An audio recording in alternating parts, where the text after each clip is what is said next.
Oke,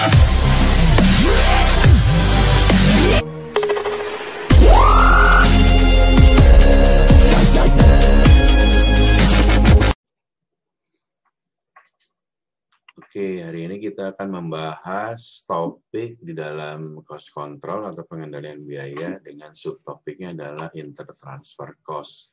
Seperti yang pernah saya sampaikan di sesi-sesi sebelumnya bahwa di dalam dunia industri ya, di hotel ataupun di restoran itu nanti ada biaya yang pindah ya, dari food pindah ke beverage. Yang saya sampaikan itu ya, asal dari beverage pindah ke food.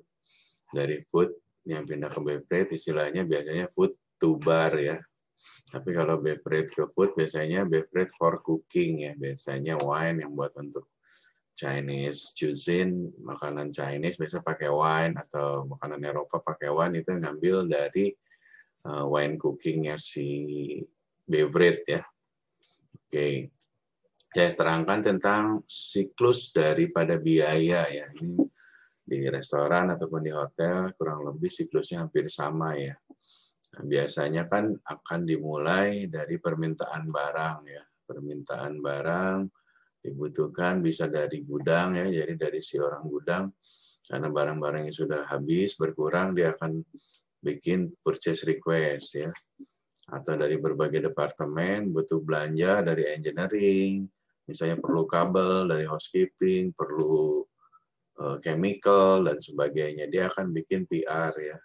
PR dikirim atau by system.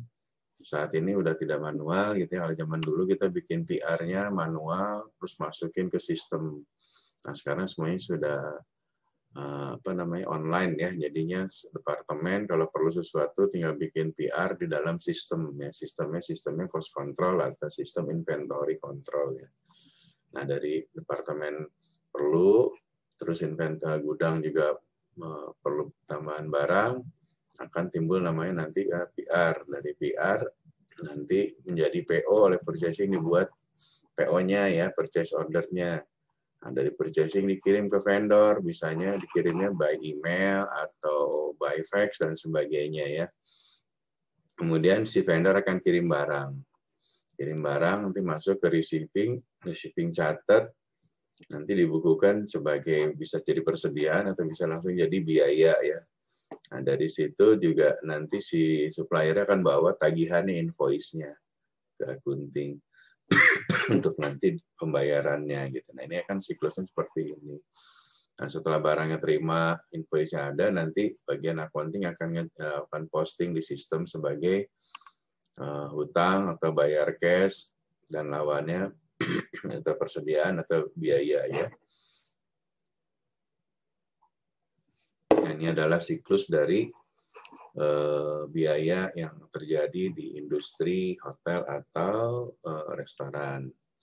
Nah, kita bisa tahu nih kalau struktur organisasinya bagian accounting ada cost control ya tadi kan untuk ngecek barang-barangnya, nanti ada purchasing-nya, ada account payable. Nah, di sini yang mencatat yang tadi ini yang general ledger masuk ke posting ke sini itu yang nyatetnya adalah AP, account payable, jadi diakuin sebagai hutang. Nah, ini ada kerjanya atas struktur organisasinya ini. Jadi setiap departemen, ini semua departemen akan bikin requisition ke accounting atau purchasing. Nanti dari situ akan dicatat oleh cost control dan juga account payable ya.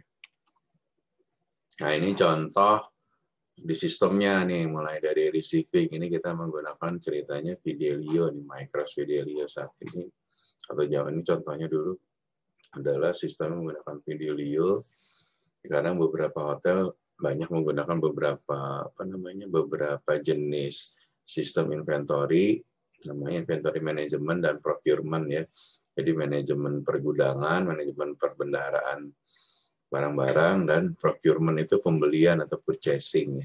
Beberapa hotel menyebutnya procurement, ada beberapa hotel menyebutnya purchasing. Nah, ini contohnya kalau di sistem, waktu barangnya sudah diorder oleh purchasing, nah si receiving akan terima barang.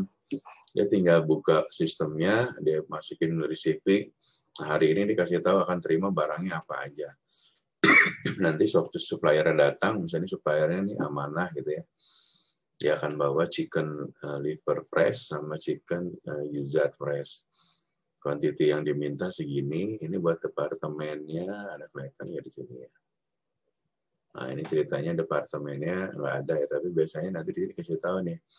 Nah ini misalnya buat departemennya, buat staff kantin, atau buat main kitchen. Nah nanti di sini mungkin nggak kelihatan ya. Jadi intinya receiving akan terima barang sesuai dengan PO, berapa PO yang diminta, dia akan terima segitu. Nah, bisa jadi barang yang dikirim di PO 10 kilo, tapi diterimanya 9,6. Kan akan ditimbang lagi ya sama purchasing-nya. Sama receiving-nya. Mungkin di PO 10 kilo, tapi datangnya 9,6. Jadi nanti yang akan dibayar bukan dari 10 kilo, tapi dari 9,6. Dari actual yang di-receive ya. Di sini akan otomatis sistemnya keluar. Harganya terakhir adalah 38.000. Nah, gimana kalau jika terjadi perubahan harga? Receiving nggak bisa merubah harga nih. Karena kalau dia bisa merubah harga, nanti dia bisa korupsi ya. Dia akan rubah-rubah nih harganya. Jadi yang bisa rubah harga ini adalah purchasing. Dan purchasing pun merubah harga harus ada dasarnya. Harus ada dasarnya misalnya kenaikan harga dari supplier dan sebagainya ya.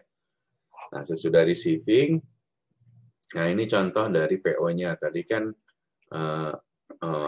ordernya ini ya. 10 kilo betul kan tadi? 10 kilo dikirimnya 9,6.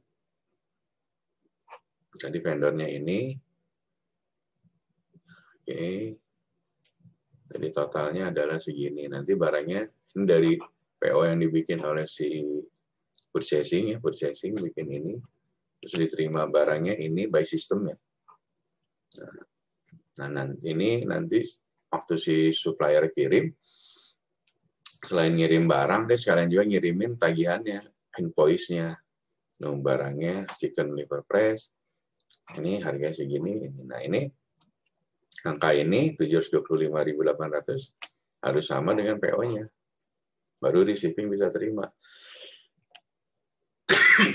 Nah, receiving terima sesuai dengan PO dan invoice-nya. Kalau udah lengkap, PO-nya benar, invoice-nya benar, barang itu bisa di-receive, bisa diproses diterima ya. Nah, ini ternyata barang ini tadi masuk ke main kitchen dulu, tapi dari kitchen ditransfer ke kantin nih. Ini buat karyawan, buat makan karyawan ya. Oh ini ternyata bukan daging yang tadi. Ini ceritanya di hotel ini kantin akan masak nih buat besok buat karyawan. Dia perlu beef tenderloin lokal. Nah, dia minta ke kitchen. Nah, kitchen akan transfer karena tadinya ini barangnya kitchen kan, cost-nya ada di kitchen. Nah, karena kantin minta ditransfer, harus dibikin yang namanya intertransfer form ya, intertransfer form dari kitchen ke kantin. Nah, ini nanti sama cost control diposting ke sistemnya. Jadi sama cost control diposting nanti akan dikreditkin biayanya dari sini, dikurangin biayanya dari kitchen, dimasukkan biayanya ke kantin. Ya, ini namanya contoh dari intertransfer form. Ini kalau yang food, nanti juga ada beverage juga. Misalnya dari bar ke kitchen gitu ya, wine yang tadi saya sampaikan, wine for cooking ya. Nah ini setelah itu saya sampaikan tadi kan cost control akan posting tuh di sistem, ditransfer ke ini misalnya harusnya di sini kantin ya, ini ceritanya contohnya ke bangket. Ini harusnya ke kantin ya. Jadi dari kitchen pindahin ke kantin, beef tenderloin lokal harganya segini. Nah ini jadi biayanya kantin nih. Dikurangin dari main kitchen, dipindahin ke kantin. Nilainya segini ya. Nah, dari semua transaksi itu kan nanti cost control akan bikin nih laporannya cost control itu tentang food cost ya. Yang seperti saya sampaikan di departemen. Di bagian-bagian yang dulu namanya ada food cost report ya. Jadi ada dalam kita membuat laporan food cost itu berapa hari ini yang masuk ke kitchen mulai dari gudang, dari intertransfer dan sebagainya, ini adalah barang yang tersedia untuk dimasak di kitchen. Nah, dari sini ini masih gross ya, masih kotor. Ini barang yang siap dipakai untuk masak. Tapi tidak semuanya ini untuk jualan kan, ternyata harus dikreditin dulu, dikurangin. Itu tadi yang transfer ya, food to bar. Jadi kalau dari sini mungkin ada buah-buahan yang ditransfer, yang buah-buahan kan food ya, ditransfer ke bar, ke beverage. Nah, misalnya buat garnish ya, buat minuman, ini kita transfer nih. Terus buat makan karyawan, employee meals, kayak tadi kan transfer, yang tadi transfer apa namanya, ini nih, transfer ini, beef tenderloin kan ditransfer ke kantin ya. Nah, ditotalkan nanti masuk ke sini nih, transfer ke kantin. Nah, fruit basket itu kalau kita tamu ada VIP, kita kan kasih ini ya, fruit basket ya. Ada fruit di kamar buat tamu-tamu VIP, itu juga ditransfer. Cost-nya dari main kitchen pindah ke rooms departemen ya, ke kamar ya. Jadi masuk ke departemen rooms nih.